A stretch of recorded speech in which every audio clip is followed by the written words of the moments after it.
sludge. That's actually looking a lot better already. That stuff works good. What's that? Is that the really strong stuff or just... Yeah, that's why I was saying we should let it sit a little bit because it's that really strong gel. Okay, I would Like we can. I'd spray a little bit more on the other side that I like rinsed off. Yeah.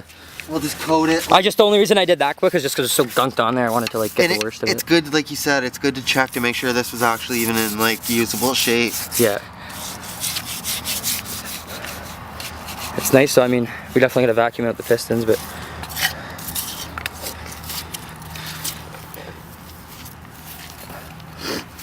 other than that, like the head, I can't believe how clean the surface of the head is compared to like even your block from the, like that was originally on the Yeah, I was scared this one was gonna be like all baked on, like really black, eh? Yeah, definitely. Yeah, so it's coming up good. So I guess we'll come back and show them once we get it finished and in the shed and start doing the head, eh?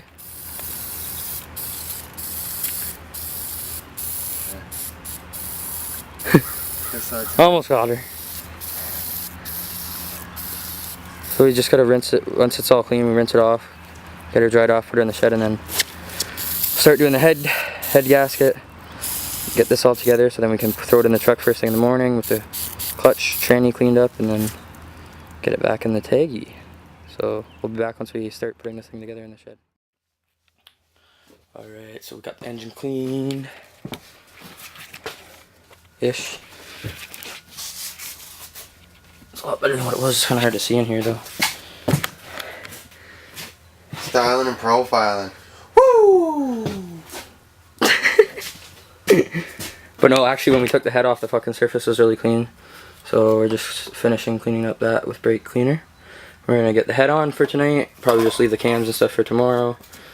And then once we get the head and everything on and put together in the morning, we're gonna stop again at the gas station and pressure wash the rest of this bullshit off, especially, I mean poop, rest of this poop, of course, this poop off in there. So yeah, we'll show you guys once we get the head on, I guess. And if any of you guys are wondering what happened, this guy here missed the shift, spun a bearing in his Integra B18B1, so he picked up a b16a2 for 300 bucks.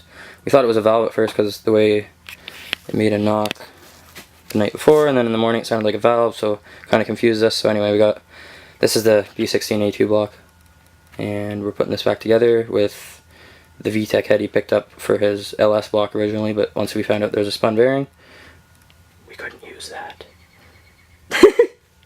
And now you got to take your ACL bearings and your rod bolts back so you can get engine mounts, or you could keep them for those VTEC, but that's up to you. I like to get mounts for now, eh? Till you get extra money. Boy. But yeah, so I'll show you guys when we get the head on. Alright, so we are just about to put the head on. We already cleaned the surface a couple times, but he's just doing one last good cleaning.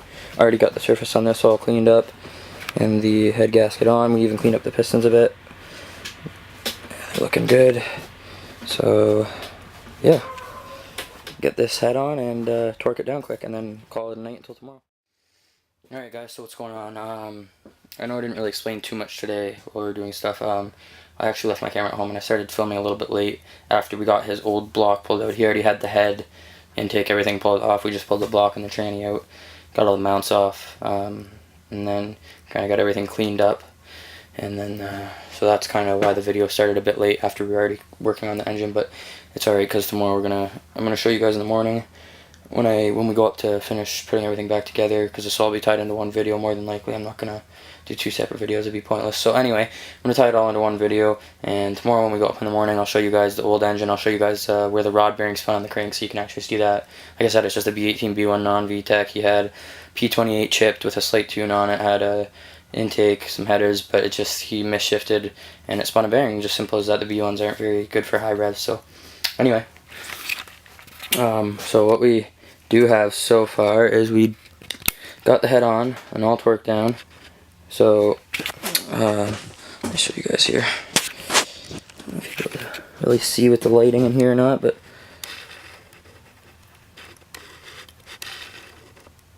if you look, you can see the new gasket. Oh, actually, you know what? I'll show you guys over here.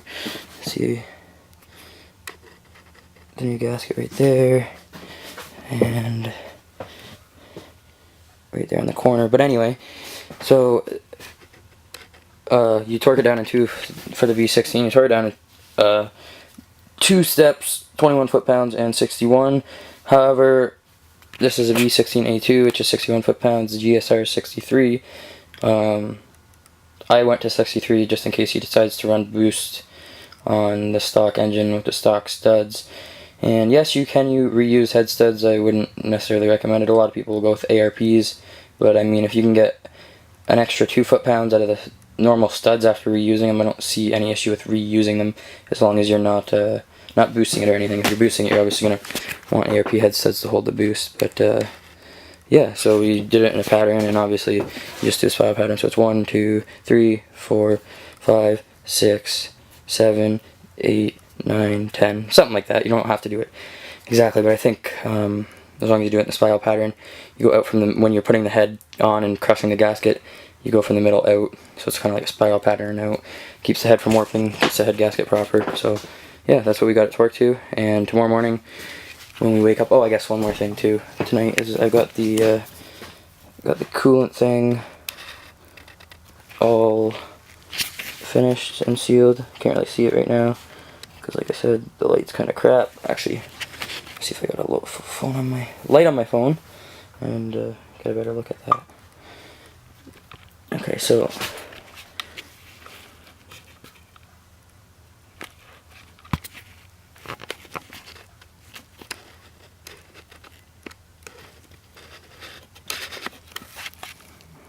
anyway, you can see the gasket there. It's squeezed out perfect, but if you look, if I can get it in the tube there, I don't know if I'll be able to or not, but oh, you might be able to see it there. If you look inside the tube, you can't really see it, but anyway, so inside the tube, the gasket's all good on this. I'm just gonna let it dry, and then I'm gonna finish tightening the bolts down. And yeah, basically that should be pretty much it for tonight. Sorry, it is out of focus there. Very tired. Don't feel like putting too much effort into filming at this exact second. Okay, so anyway, in the morning when we wake up, this mount is like what you would see on like a 2000 Civic SE D16Y7 4-door.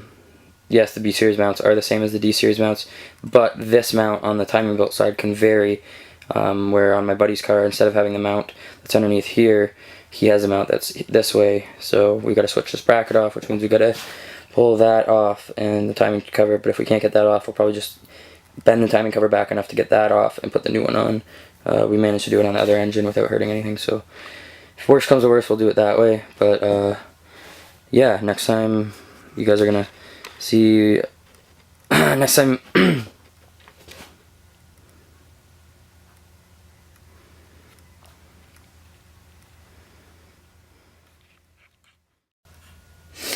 Okay guys, so that's pretty much it for tonight. Got the head torqued down, 63 foot-pounds. GSR specs for a head, only 2 extra foot-pounds, but if you can get it out of it, you might as well do it. Just squeezes the head gasket tighter. Never a bad thing. So anyway, make sure you always do that in a sequence too. But we got the head gasket, or the head on, the head gasket on. We got the one coolant thing gasketed up and ready to go. So tomorrow morning, it's all just a matter of bolting on the rest of the small stuff to the head. We're going to leave the intake manifold to put on once we get this into the car. It just leaves a lot more room to hook up all the wiring and stuff behind. I suggest doing it too if you're swapping any B series. And the nice thing about B series is the B16 is literally almost the same. It pretty much is identically sized to the B18 and like in overall engine size. I mean, I'm not sure about the stroke and stuff like that 100% because I'm just getting into B series. But yeah, it's a good learning experience because I was always started with the D series, so the dual overhead cam's neat. I did like other dual overhead cam engines, but the Honda's obviously one of a kind. So tomorrow when we wake up first thing in the morning, I am going to get over to my buddies. We're going to get the engine, well, we're going to get the engine fully the rest of the way assembled here. And then once the engine is the rest of the way assembled here, we are going to throw it on the back of my buddy's truck, take it up to his place, throw the tranny on it, the clutch, the flywheel, and throw it in the car. So tomorrow, I'm obviously going to tie this into one video like I said earlier, but tomorrow,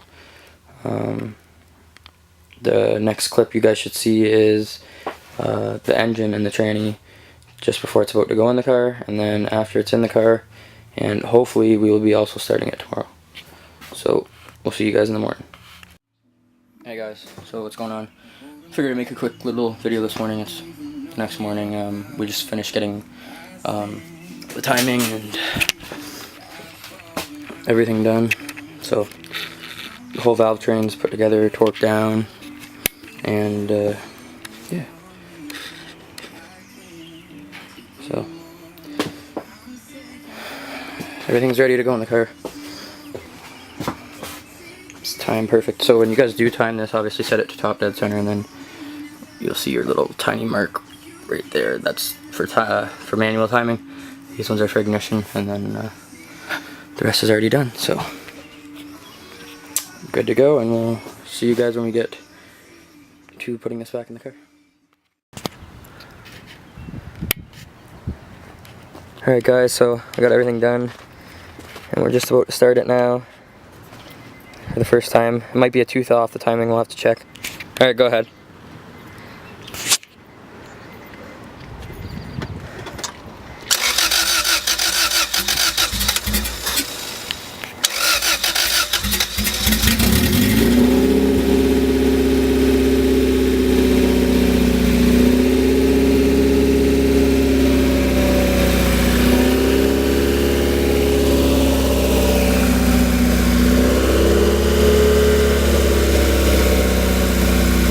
That's just the coolant causing it to idle up and down. Oh, right. Yeah.